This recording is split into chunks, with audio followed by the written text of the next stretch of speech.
the CasterMuse Narak Star League. Here we have a match between probably the most aggressive pro gamer in the world, ZeLoT, and one of the most legendary, Stork. This should be a fun one. You know, like I mentioned, ZeLoT is like notorious for how cheesy and crazily aggressive he is. Now, this is a guy that can get into ASL. He has great runs in tournaments, semi-frequently, not like a top 4 ASL guy or even a round of 8 ASL guy, but definitely someone that in any tournament that you see him in is going to kill people. And of course, Stork, I mean, does he need any introduction? One of the greatest players of all time, still in fantastic shape despite being a father and all that. Yeah, I mean, just someone that everyone wants to see more of. So we'll see if Stork is up to the task of stopping the aggression of ZeLoT. All right. The map is polypoid. It's cross spawn. I would say that that helps Stork a little bit, right? Like anything such as a Zergling rush or a Hydralisk bust is going to take a bit longer to get there from ZeLoT. So, you know, the travel distance really does add a lot of defendability for Stork. And of course, Stork is just a player that still has better results than ZeLoT overall, and I think everyone would pretty much agree is a stronger player. So that's kind of what I'm thinking. I'm definitely favoring Stork here, but ZeLoT is the type of guy who will take a ZVP game off of absolutely anyone because of how aggressive he gets. Now, it looks like he had an overpool opening, just kind of checking out in the front before he throws down his hatchery. But nothing out of the ordinary. Stork, with the gateway expansion opener, it's looking like his probe scouting top right and seeing this overlord, so he knows exactly where ZeLoT's at. He's going to send his probe directly down to see what build order this is. And of course, Stork will probably expand pretty quickly from here.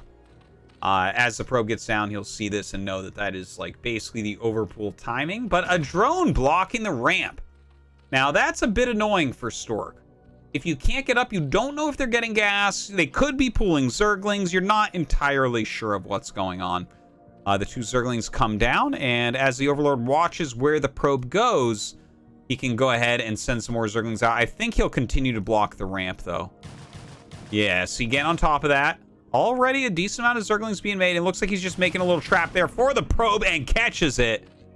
Down goes that probe. Instantly 2 larvae spent, but it's actually on drones. Now let's see what... Oh, that is a very quick layer. This is almost like I'm watching a 2-hatch play against Terran. It's a sub 3-minute layer off of just 2 hatcheries. So definitely something very aggressive coming out of ZeLoT, as would be expected. Now, another probe coming out. Stork is no fool. He's going to go and check what's what. He knows he needs to get back across the map and get some more scouting done. His ZeLoT, of course, out here as well. Looks like the ZeLoT was checking over in this area, goes up here. There's no third base that he knows about yet. Of course, we see that there isn't one indeed. ZeLoT hiding in the most defensible location on the map. Only 1 Zergling can attack in at a time, so it's basically invincible there. Hydralisk Den on the way. I think this is going to be a lurker opening from ZeLoT. There's 2 different, like, very quick lurker rushes that you can do. One is where you go lurker ling, and you rush up to the wall and burrow and kill the cannons with the lurker spines, and then the Protoss just dies. The other one would be a quick lurker drop. Both are pretty deadly, but if you have an idea that they're coming, of course they're very easy to stop, right? You can just get the cannons where you need them and everything. Now, the Forge is coming, Cybernex Core, and the Wallen looks like Stork taking a page out of Mini's book with this hyper-modern PvZ type of play. This is about as greedy as you can really get, honestly. Now, 3 ZeLoTs out here. I am liking this for Stork. He's going to put a ton of pressure onto ZeLoT. ZeLoT here with just a few lings. He is getting Hydralisk upgrades, getting an Overlord 1 as well.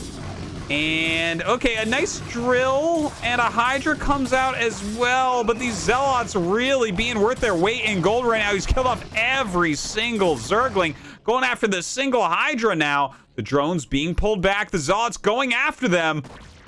And with the Hydras coming out, like, Stork knows that something really crazy is going on right now from ZeLoT. Is ZeLoT going to be able to pull this off after defeating these ZeLoTs? Oh, it's kind of weird to have that ID against these units. All right, so not feeling super hot about this for ZeLoT right now. Double cannon at the entrance. Citadel in the main base, as well as the Stargate. Third cannon coming up. He knows that ZeLoT is getting super aggressive. Ventral sack. So yeah, that's the drop one. Not an upgrade that I see all that often. But yeah, obviously drops coming in. Like, if you get a bunch of Hydras in their main base, you're skipping the cannons at the natural. But that's going to be tough. He has 2 Overlords over here already. If Stork can actually kill this Dragon... Oh my god, he just picked one up. He just picked up a Hydra and lost it inside the Overlord. What am I even looking at? ZeLoT having an absolutely... I don't know, atrocious opening. Everything's kind of gone wrong for him here. And the fact that he loaded something shows, like, Stork knows what's up. He's making a cannon here. He has a Corsair that's going to help to fend off this Overlord drop. We have probes coming down with the ZeLoT to surround anything that comes out of an Overlord. ZeLoT's position looks terrible to me. It's really hard to imagine him picking up a victory from here. Like, Stork has seen it all. He's such a veteran. And just the fact that he's got, like, a cannon here. I love that cannon, by the way. Like, that would really wreck Hydras over in this area trying to bust. Cannon in his main base, additional gates, a few Corsairs to try to punish some of these Overlords as they come in. Look, he might end up getting this one. This Hydralisk trying to defend it. Looks like he will fly away and utilize this second full health Corsair to get that kill, though. Sees the amount of Hydras. It's just not that much for ZeLoT. I mean, he's getting Overlord speed, so he's going to be able to get a drop-off, regardless of what these Corsairs are doing. But can that ever be enough? Okay, this is a funny... That's a funny place cannon. But okay, we'll see. That might end up working out. All right, Corsairs coming up. We have 5 ZeLoTs and a Dragoon, but they're out of position. Okay, jumps on top of this Overlord right away. A Hydra... One Hydra gets dropped out. Gonna drop the rest outside of the main base. This Hydra gonna go up and see cannons. Yeah, not looking super hot here. ZeLoT has to be scratching his head as to how he's going to end up winning this game. This looks like a Shine strategy that just is not being executed quite well enough. Okay, 12 Hydras. That's a serious amount. It's a serious amount of Hydras in these Overlords. ZeLoT's moving over. Going to try catching this. Yeah, it's not very hard, is it? These... Oh, the Hydras. Oh, okay. He's going to go behind the minerals. That's kind of a smart move, but the ZeLoTs beat him there. Oh, this spread is just beautiful. Yeah, the Corsairs stand on top of it. The Hydras finally do get dropped out, but I can't imagine this doing much for ZeLoT. Yeah, these Stork ZeLoTs all over this. And this is looking like one of our more one-sided games so far in this league. Stork just smashing it. GG. Stork wins.